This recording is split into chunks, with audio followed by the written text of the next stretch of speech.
Hello everyone, Radhe Radhe সবাইকে, হরে কৃষ্ণ জয় শ্রীকৃষ্ণ। আশা করছি তোমরা সবাই খুব ভালো আছো, আমি খুব ভালো আছি।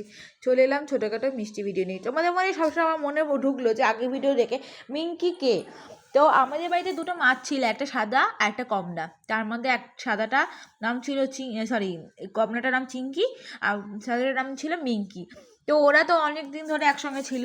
তো হঠাৎ করে সেই দিন কেএসপি থেকে ভাই এই মাছটাকে নিয়ে এলো, এই গ্রিন কালারের মাছটাকে। তখনই তার পরের দিন দুদিন পরে মানে কালকে সকালে উঠে দেখে যে মিঙ্কি মারা গেছে। কারণ হচ্ছে মিঙ্কি এমনি মানে বাচ্চা পারতো, তো পেট ফোলাই ছিল, কী হয়েছে কে জানে, কোনো ভাইরাস ঢুকেছে না কি হয়েছে না মিঙ্কি মারা গেছে।